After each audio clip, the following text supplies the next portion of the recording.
Old Testament History, Chapter 3, Session 17b.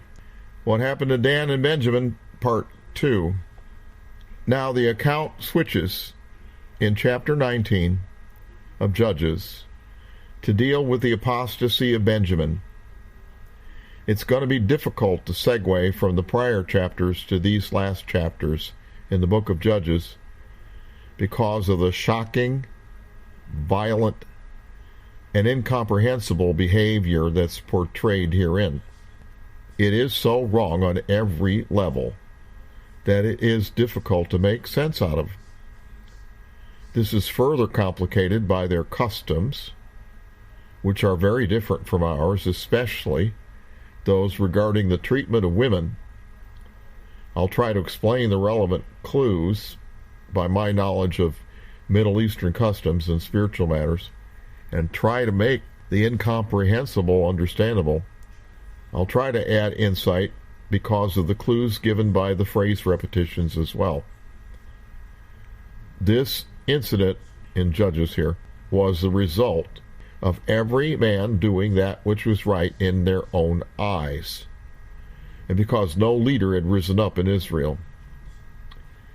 It therefore portrays a lopsided society being torn apart by disobedient people with imbalanced priorities, strictly observing some customs but hypocritically disregarding far more important things.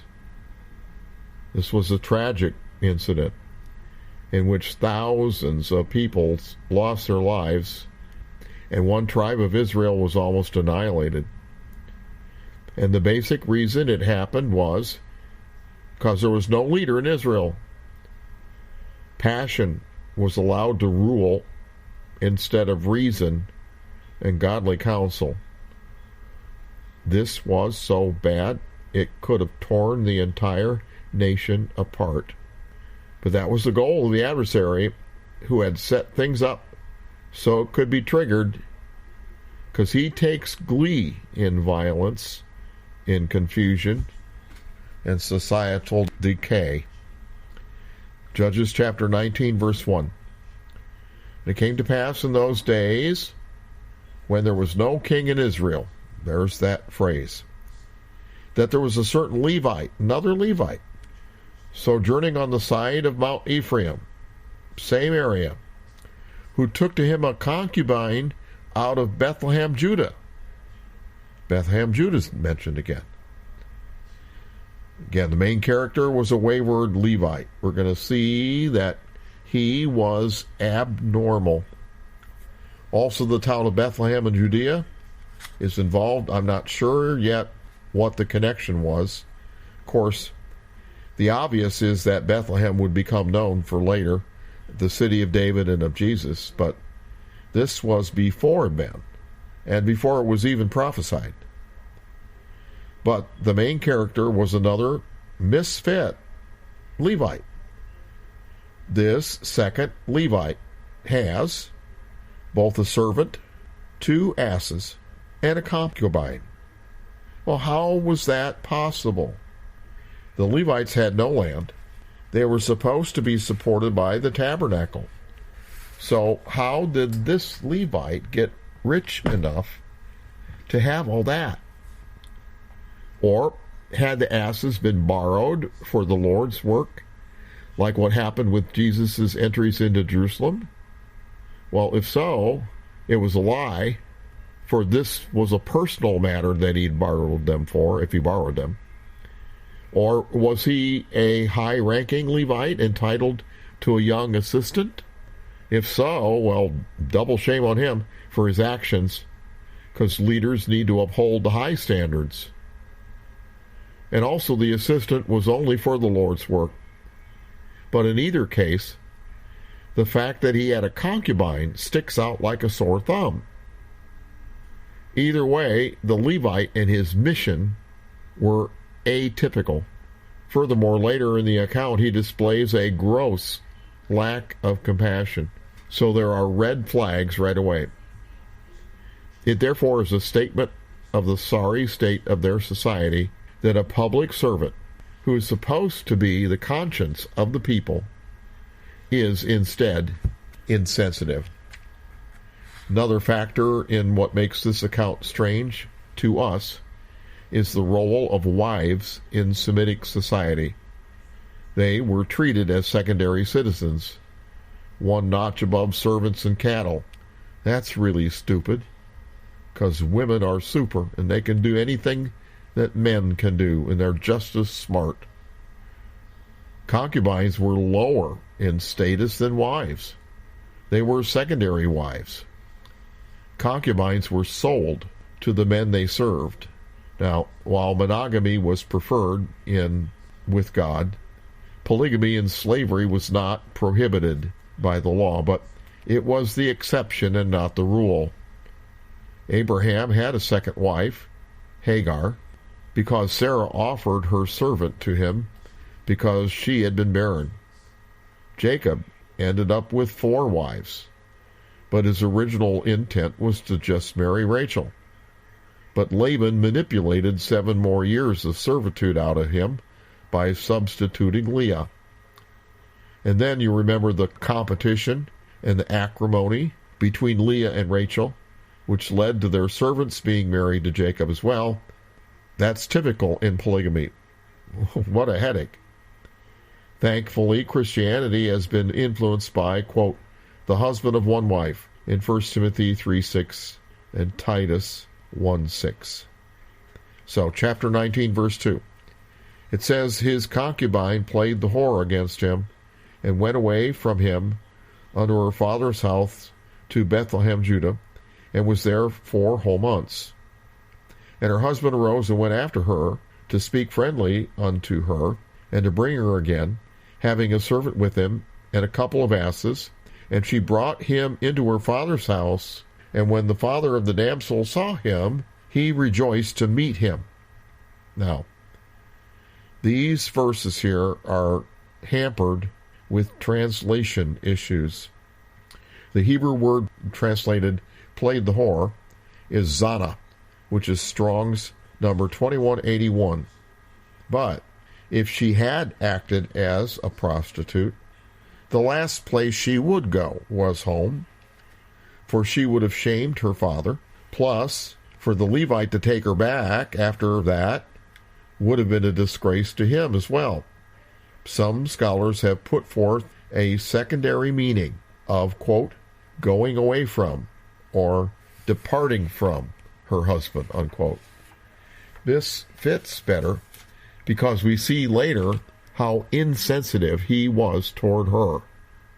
So, the Emphasized Bible translated that she went away from her husband. The REV Bible renders it, she was unfaithful to her husband. Same with the Amplified Bible, was unfaithful to him. The Good News translation translates it, became angry with him. The New American Bible translates it, she spurned him. NIV was unfaithful. Douay-Rheims was left him.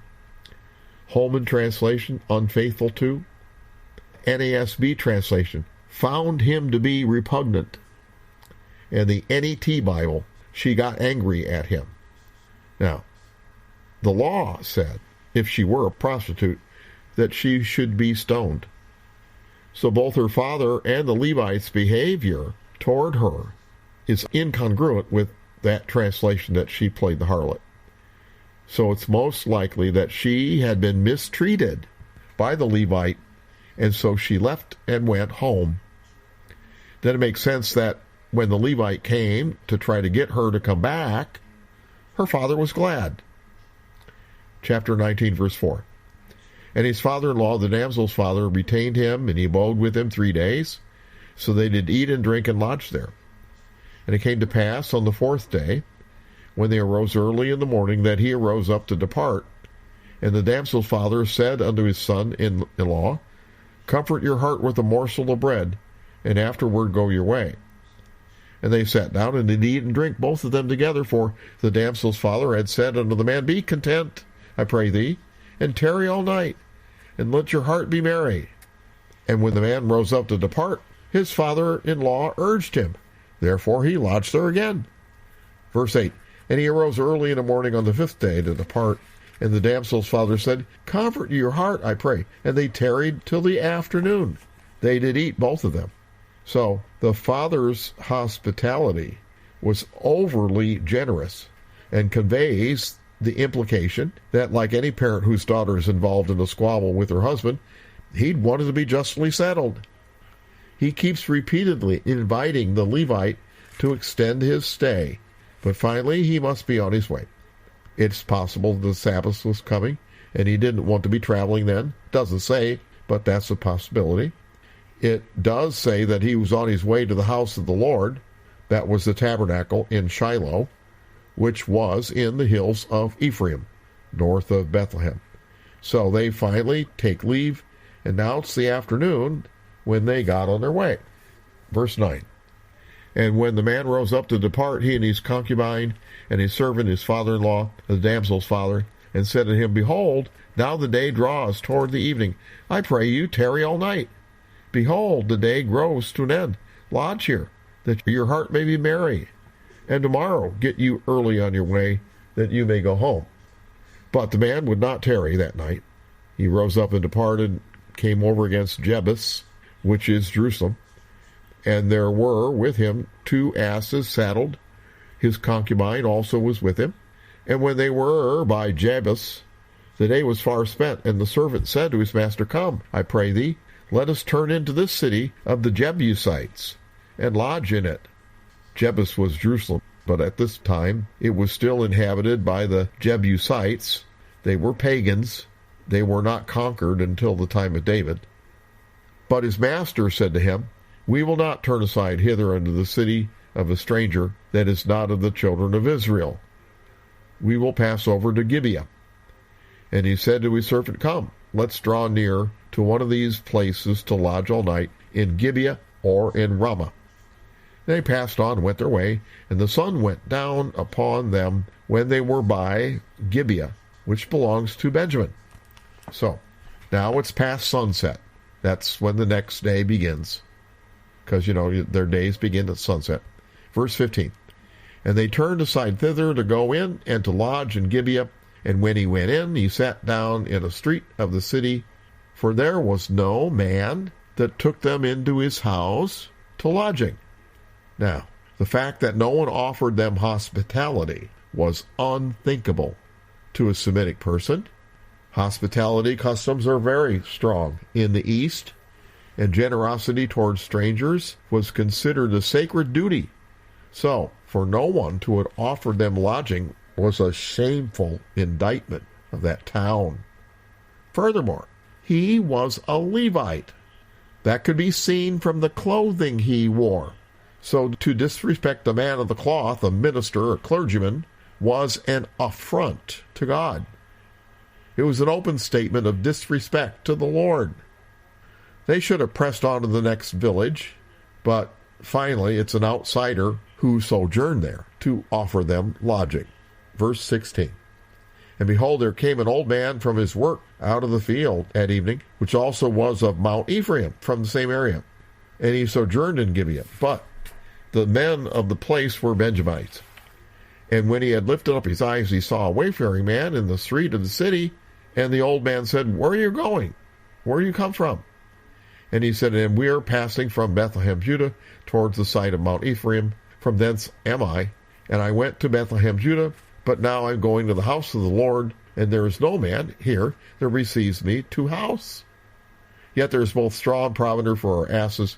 There is bread and wine also for me, and for your handmaid, and for the young man which is with the servants. There is no want of anything. And the old man said, peace be with thee. Howsoever, let all thy wants lie upon me, only lodge not in the street. So he brought him into his house and gave provender to the asses. They washed their feet and did eat and drink. So, finally, the Levite found someone willing to offer them hospitality, and they began acting out the normal customs of everyday life in the East. But then the story suddenly takes a much darker turn. Verse 22. Now as they were making their hearts merry, behold, the men of the city, certain sons of Belial, beset the house round about, and beat at the door. spoke to the master of the house, the old man, saying, Bring forth the man that came into your house, that we may know him. And the man, the master of the house, went out to them and said, Nay, my brethren, nay, I pray thee, don't do so wickedly, seeing that this man has come to my house. Do not this folly. Well, this reads almost exactly like Genesis 19, the account of Sodom and Gomorrah, which became the symbol of the greatest depth of depravity and sin in the Bible. But it is unthinkable that such a level of evil could be found in Israel, and even more so soon after Joshua. There is some genealogical information which places this event in the same time frame as the earlier chapters 17 and 18, between Joshua's death and the first oppression in Judges. It was during this period that Judges 3 says the following happened. Judges chapter 3, verse 5. And the children of Israel dwelt among the Canaanites, Hittites, Amorites, Perizzites, Hivites, and Jebusites.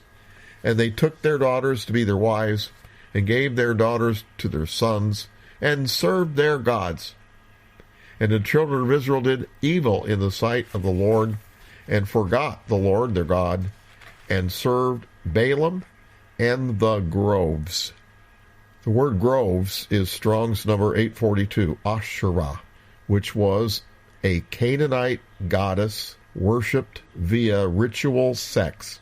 The equivalents in other countries were called Ishtar, or Astarte, or Diana of the Ephesians. There are some confused scholars who even put forth the theory that the Israelites worshipped both Jehovah or Yahweh and his wife called Asherah. They point to a handful of inscriptions from that area asking for blessings from, quote, Yahweh and Asherah, his wife. This is part of the idea that Judaism started out as a polytheistic religion, just like all the other religions of the world, and then it changed into monotheism, and that the Asherah, they say, was edited out of the Bible by its male editors. Duh, that's not true. Our God is the creator of heaven and the earth, the God of Adam, Seth, Noah, Shem, and Abraham, and his name is Jehovah, or Yahweh. What those scholars don't understand is how the adversary works. Because there's a very telling scripture that's way back in Genesis 4. Genesis chapter 4, verse 26. It says, And to Seth, to him also there was born a son, and he called his name Enos. Then here's this phrase. Then began men to call upon the name of the Lord. What? That doesn't make sense that they didn't call upon the name of the Lord until then.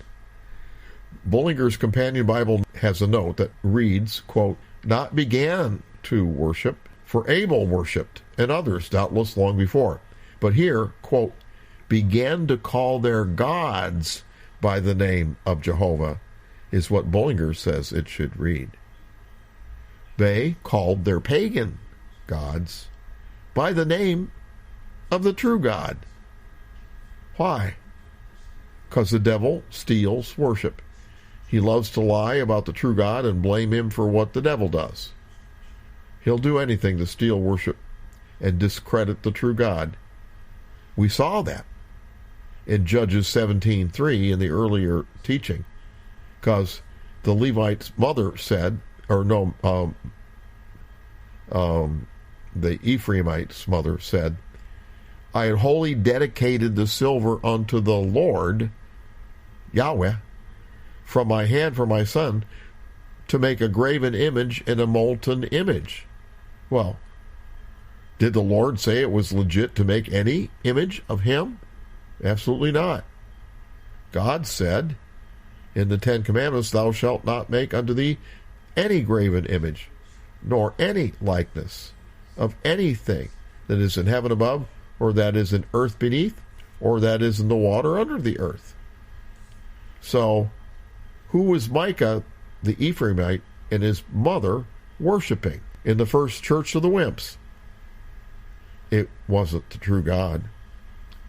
Because they were calling him, they were calling him Yahweh, but it wasn't the true God. And this was at the same time as this Judges 19 record. So I don't doubt that there were some inscriptions which couple the word Asherah with Yahweh. But that Yahweh wasn't the true God. It was the adversary's counterfeit. The Israelites did what God told them not to do. And instead of driving out the pagans who had inhabited their allotment areas, they intermarried with them. God told them that their gods would ensnare them, and that's exactly what happened. And as Judges says, it happened quickly. So what happens to people who worship false gods? They become born of the devil. And that's exactly who were beating on the door of the man who hosted the Levite and his concubine. Judges 19:22 says they were sons of Belial, which is a term used for those who are born of the devil. Comes right from paganism. Now, some may scoff at this, but Jesus said that such existed in John 8:44, born of the devil. And I don't pick and choose which words of Jesus I'll believe or not. That also was the quote-unquote thy seed in Genesis 3:15. Along with that pagan sex worship of Asherah comes all the sexual depravity that's displayed in Judges 19. And that is how low this town in the tribe of Benjamin had sunk, as low as Sodom and Gomorrah. This is a horrible incident which occurred because people had disobeyed God and forsaken him and worshipped other gods. It's a shocking portrayal of a society which has abandoned its institutions and fallen into anarchy and violence. The host of the house was confronted with a dreadful choice: to succumb to the evil mob or fight. Either choice was unthinkable, for the host had covenanted with his guests the protection of his house via the threshold covenant, and with the rituals of hospitality as well, for he shared salt with them in the meal. Breaking those is worthy of death, but defying the mob would be the same. He's therefore tragically forced by custom to offer the mob the women in the house. But that's equally horrible. This violence is the devil's music. This anarchy is his tune. But what occurred in that cursed town in Benjamin continued to be much darker. Look at verse 24. Behold, he said, here's my daughter, a maiden and his concubine. Them I will bring out now, and humble ye them, and do with them that seems good unto you. But unto this man do not so a vile thing. But the men would not hearken to him, so the man took his concubine, and brought her forth unto them. And they knew her and abused her all that night until the morning. And when the day began to spring, they let her go. The King James Version does not really tell us what happened. Rotherham's Emphasized Bible translates the Hebrew as, quote, but the men would not hearken to him. So the man laid hold on his concubine and brought her forth unto them outside. So the Levite did that. It wasn't the host of the house. The REV translation is even stronger. Quote, the men did not want to listen to him, but the man seized his concubine and made her go out to them. Now we see the evidence of the true character of the Levite. Now we see probably why she left him. She meant nothing to him. He threw her at them, and they raped her all night. My God, how cruel. Judges 9:26. Then came the woman in the dawning of the day, and fell down at the door of the man's house, where her Lord was, till it was light. And her Lord rose up in the morning. He actually had slept and opened the doors of the house and went out to go his way. He's just going to leave? And behold, the woman, his concubine, was fallen down at the door of the house, and her hands were on the threshold. The word behold is inserted as a figure of speech to draw attention to this. How long had she been there? At least an hour, from sunrise to full light of day. And where was he? Was he waiting, guilty, sorry, and distraught at the door for her to return, knowing full well the hell she was enduring? How terrible. How agonizing this is, even to describe. Her hands were on the threshold, the very symbol of the protection of the house that she'd been offered and then was revoked. How vivid. The Bible is the greatest literature of all time, and this is a portrayal of a true story of an evil situation so terrible on so many levels. The innocent woman received the punishment which the guilty deserved, and all everyone else does is to act to save face. Look at what he said when he opened the door. Verse 28. And he said to her, "Up, let's get going." What? Was there no compassion in him? Did he care about her at all? It's obvious from reading between the lines that she meant nothing to him. There's no matrimonial love displayed here, let alone the empathy which should have been evoked for any woman in distress. And he was a Levite? The rest of the verse says, but none answered. Then the man took her up upon an ass, and the man rose up and gat him unto his place. So now we see the true character of the Levite. He was supposed to act like a servant of God. He was supposed to represent God. Well, would you want to go to his church?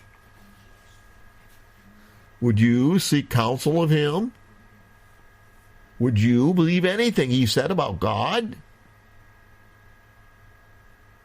No wonder his concubine had left him.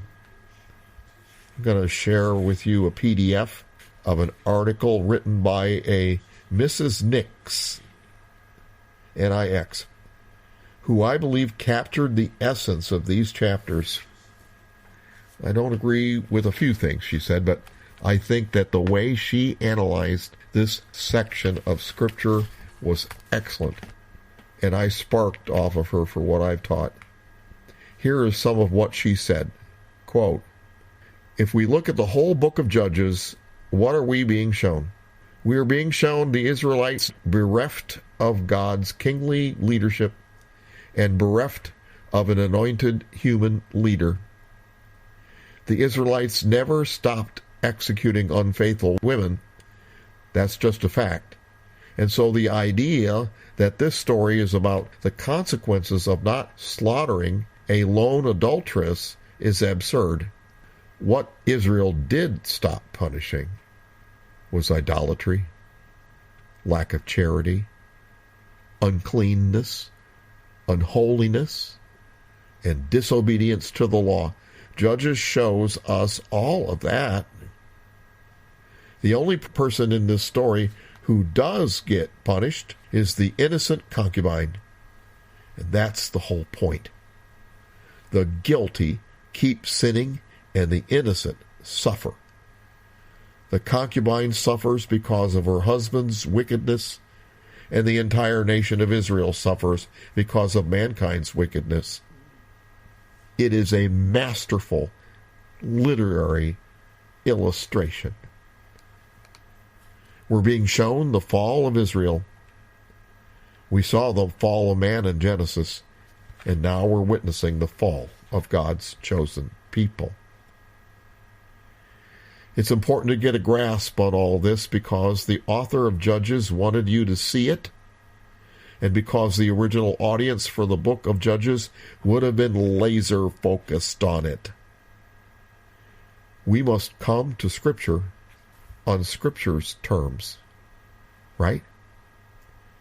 This is not the story of one woman and her callous husband.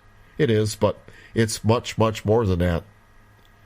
Do not dare diminish this chapter of Scripture into a platitude about adultery, or a platitude about charity, or a platitude about urban violence.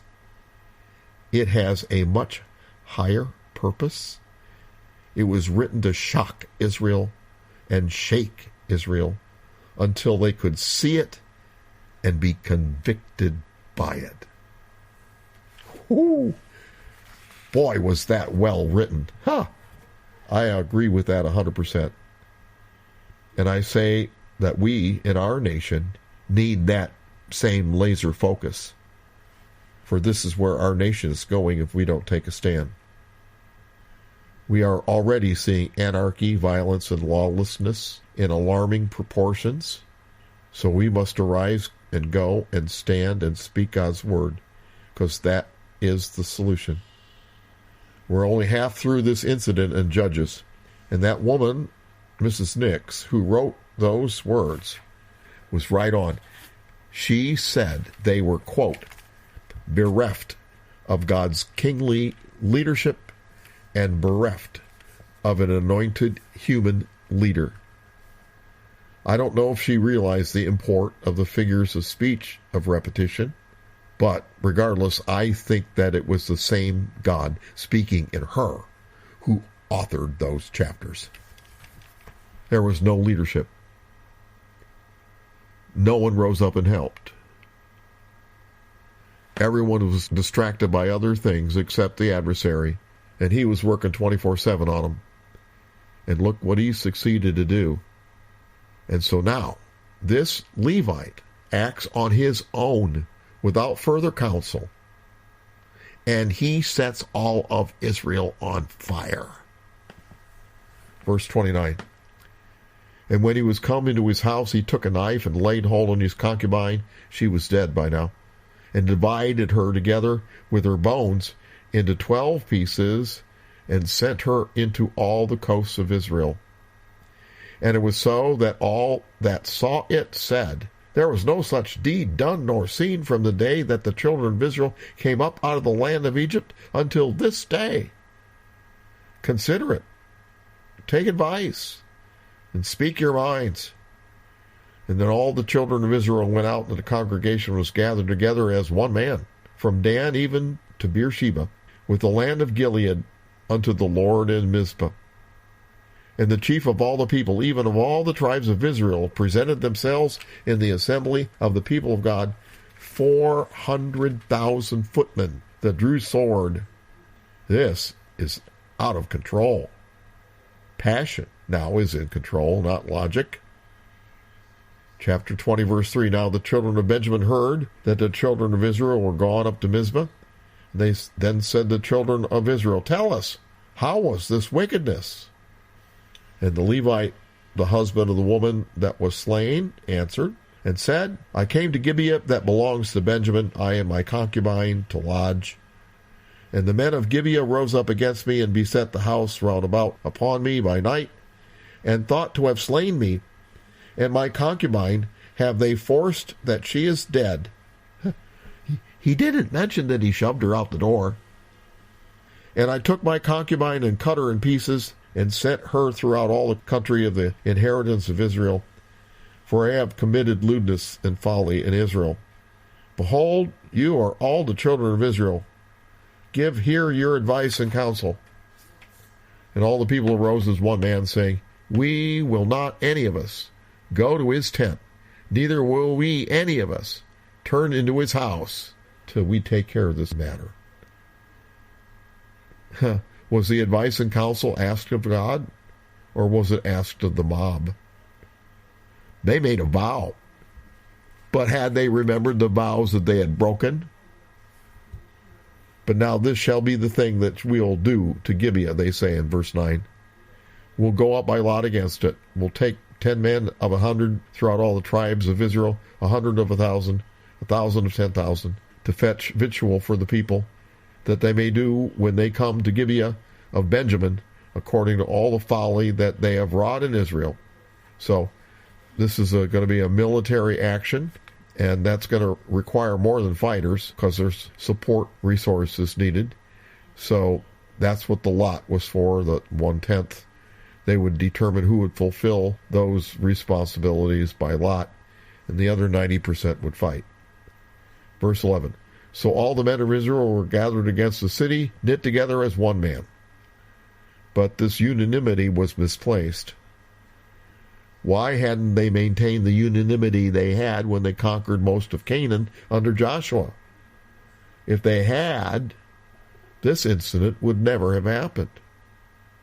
Verse 12. And the tribes of Israel sent men throughout all the tribe of Benjamin, saying, What wickedness is this that is done among you?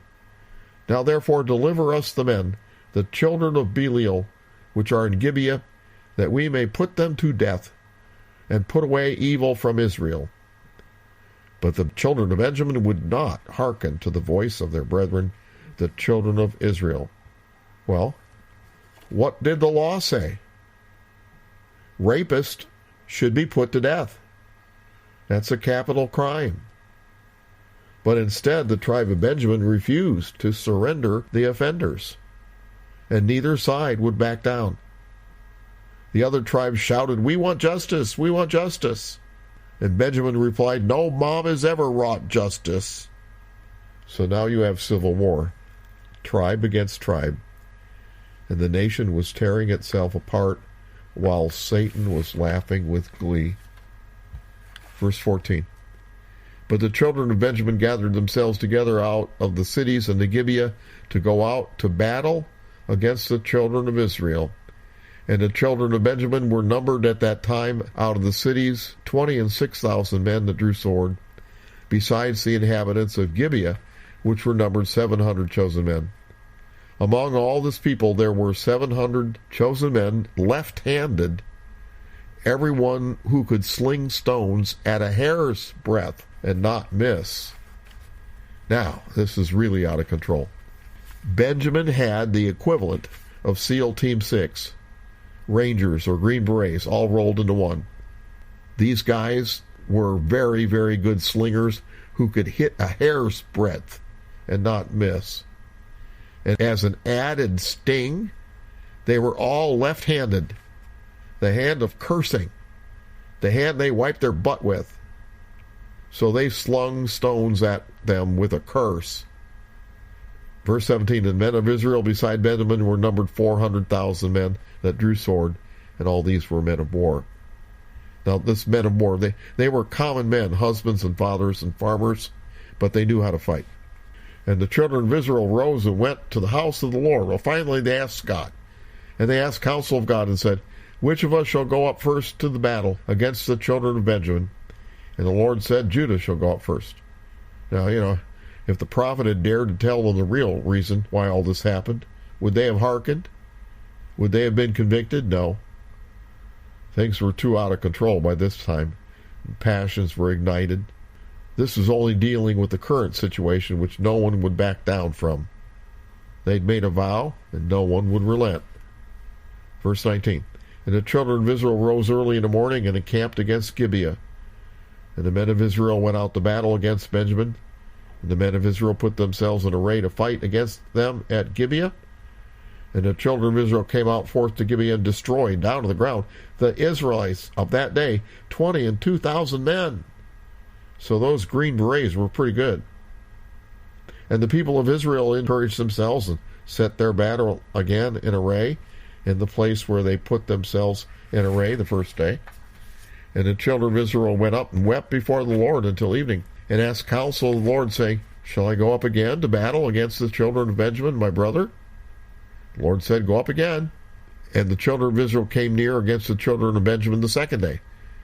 And Benjamin went forth to them against them out of Gibeah the second day, and destroyed down to the ground of the children of Israel again 18,000 men.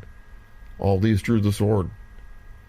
Then all the children of Israel and all the people went up and came again to the house of God and wept, and sat there before the Lord and fasted that day until evening. and offered burnt offerings and peace offerings before the Lord. And the children of Israel inquired of the Lord, for the ark of the covenant was there in those days. And Phinehas, the son of Eleazar, this is the chronological information, the son of Aaron, stood before it in those days, saying, Shall I again go out to battle against the children of Benjamin, my brother, or shall I cease? And the Lord said, Go up, for tomorrow I will deliver them into your hand. So this genealogical information places this incident in that gap between Joshua's death and all his contemporaries who overlived them until the first captivity. At the top of that society were those who witnessed all the miracles, who saw God in action firsthand. But in the lower strata of society were their children, which they had not successfully transferred their faith to, and their grandchildren who were even further off. These were the ones that they married to the pagans and were compromising their faith, and some of them, especially in that town in Benjamin, had forsaken God altogether. Now, Israel's one again, but not in faith. They were one in rage. Verse 29, And Israel set liers await around Gibeah.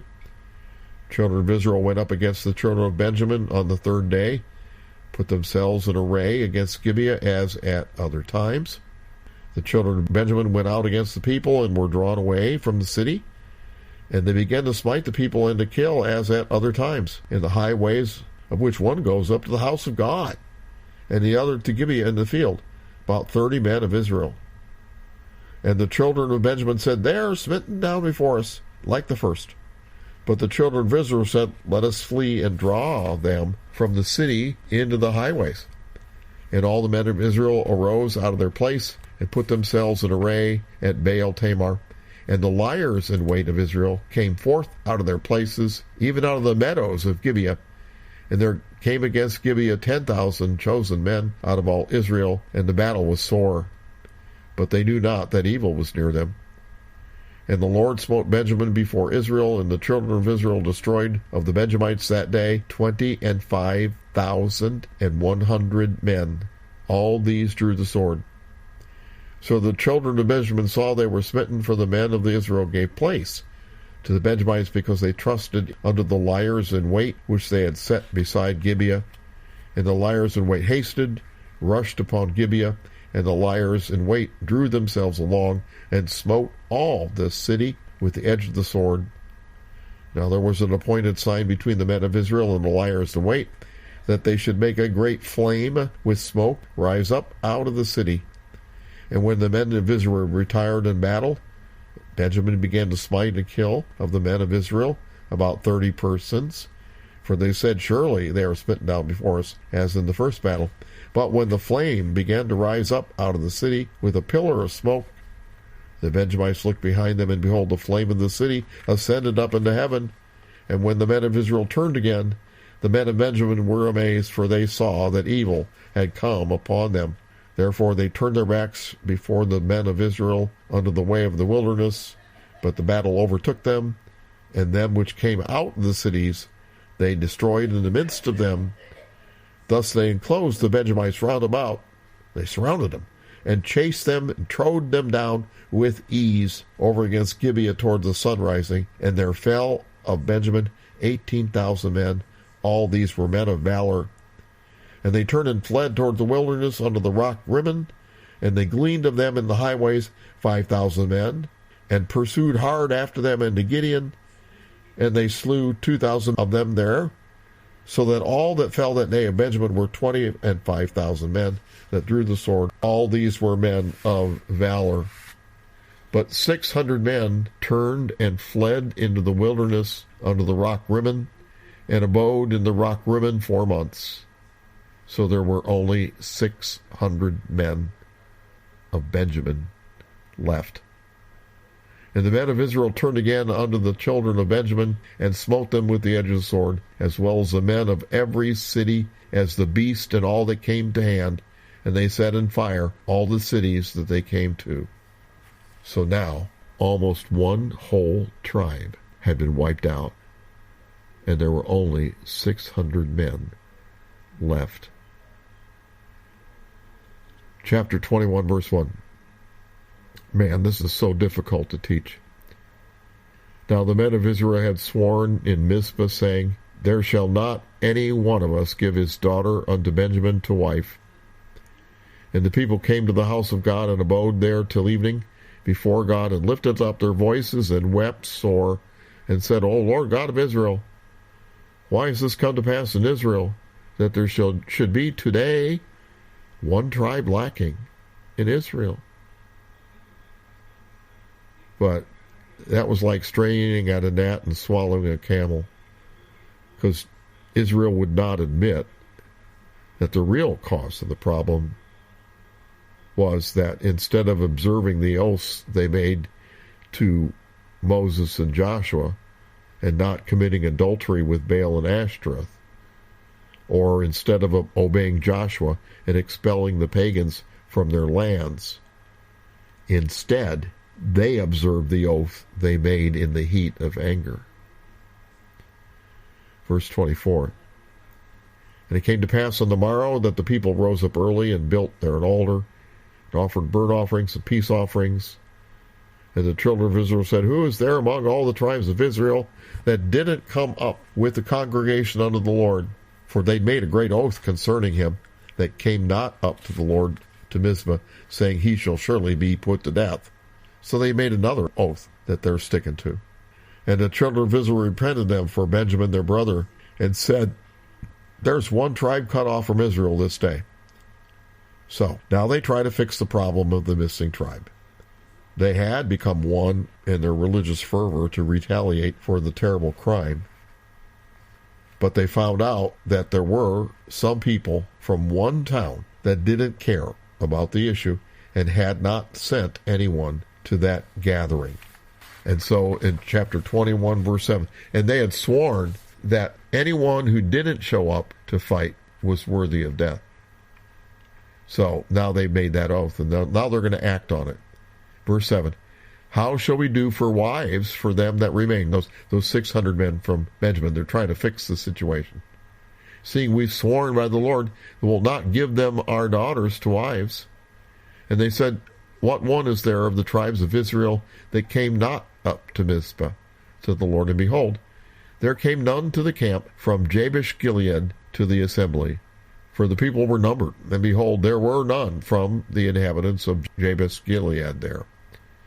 And the congregation sent hither 12,000 men of the valiantest, and commanded them, saying, Go and smite the inhabitants of Jabesh Gilead with the edge of the sword, with the women and the children. And this is the thing that you shall do. You shall utterly destroy every male and every woman that hath lain by man.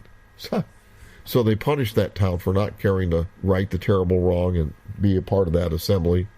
They'd made that vow that whoever didn't was going to be killed anyway. And so now they killed everyone in that town except their daughters of marriageable age. Somehow that seemed right to the mob. Verse 12, And they found among the inhabitants of Jabesh Gilead 400 young virgins that had known no man by lying with any male. And they brought them unto the camp to Shiloh, which is in the land of Canaan. And the whole congregation sent some to speak to the children of Benjamin that were in the rock Rimmon, and called peaceably unto them. And Benjamin came again at that time, and they gave them wives which they had saved alive of the women of Jabesh Gilead, and yet so they sufficed them not. There were 400 women, there were 600 men. So they didn't have enough. So the people repented them for Benjamin, because the Lord had made a breach in the tribes of Israel. Now, that last verse, it says, because the Lord had made breach. But had he? I mean, this is another clear example of the idiom of permission. Literally, it says the Lord had permitted a breach to occur. But it was just like in Exodus, where it said the Lord had hardened Pharaoh's heart. Well, had he done that? Was he working in Moses to lead the people out of Egypt, but also working in Pharaoh in the opposite way? I think that's ridiculous.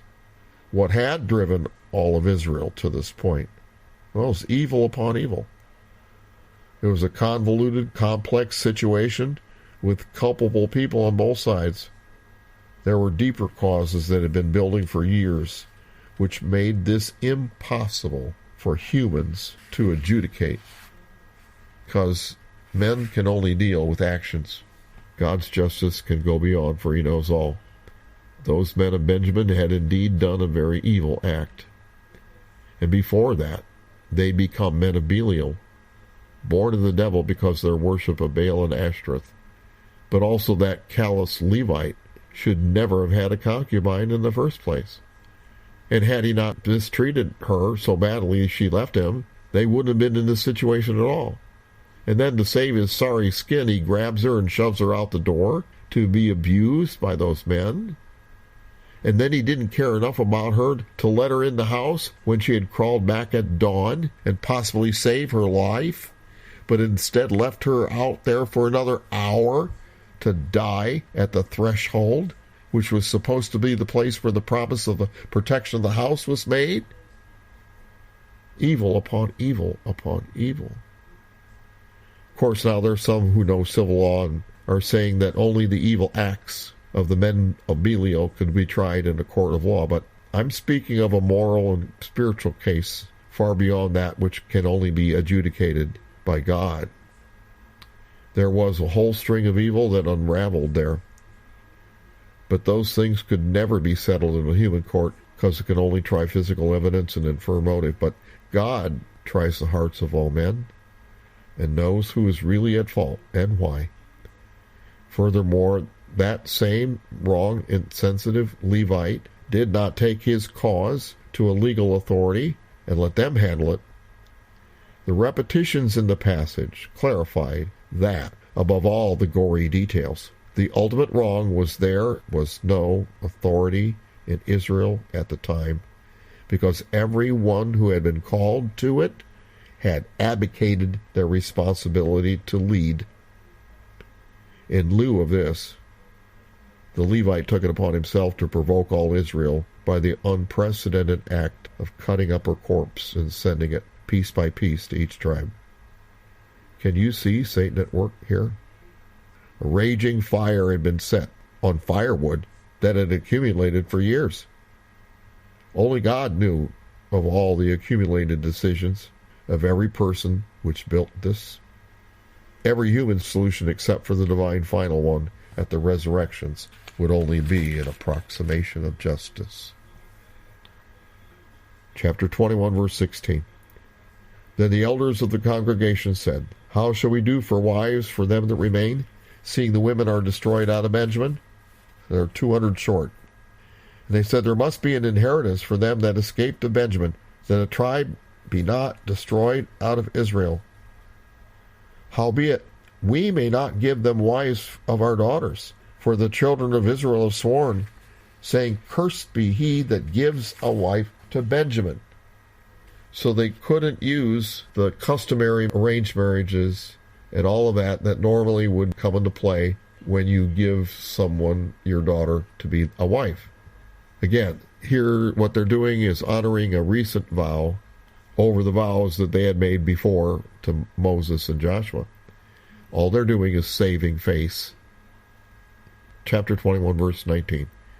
Then they said, Behold, there's a feast of the Lord in Shiloh, yearly, in a place which is on the north side of Bethel, on the east side of the highway that goes up from Bethel to Shechem, on the south of Lebonah. There they commanded the children of Benjamin, saying, Go and lie in wait in the vineyards, and see, and behold, if the daughters of Shiloh come out to dance in dances, then come ye out of the vineyards and catch you, every man his wife, of the daughters of Shiloh, and go to the land of Benjamin. So instead of getting wives the normal way, because they all vowed, we won't give them to them. So they said, Benjamin, you can steal them. Oh, jeez.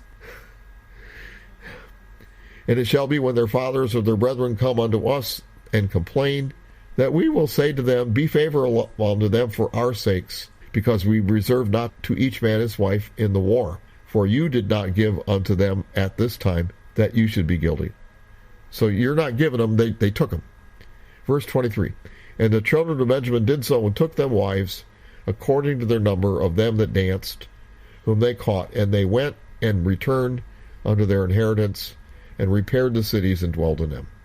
So, how Neanderthal? Go kidnap a wife. I mean, they might as well have just clubbed her over the head and dragged her off. Is that justice? And the children of Israel departed thence at that time, every man to his tribe and to his family, and they went out from thence, every man to his inheritance. That verse 24 is not by happenstance. What did they go back to? Their tribe, their family, and inheritance. But did they go back to God? Our nation today is on the brink of the same kind of violence and anarchy. Just like back then when passions raged, we are enraged against our fellow countrymen. And incidents have sparked widespread riot and protest, and lies and conspiracies and charges and countercharges fill the air, and we breathe that air. So I say to our nation, do you want to fall apart at the seams like they did back then? Do you want to explode in anarchy and violence? If not, come back to God. Come back to God. God and His Word and His Son Jesus Christ are the only solutions to our sorry state. And then the last verse of the book. Verse 25, in those days there was no king in Israel. Every man did that which was right in his own eyes. That is really what was wrong. There was no genuine leadership. No one took a godly stand. Well, let's not experience the same fate. What action do we need to take? I think we know what to do. Arise and help. Don't be afraid. Cross your Jordans and let God carry you where He will. This has been a very difficult chapter to teach, and I hope I've done it justice. Bless you.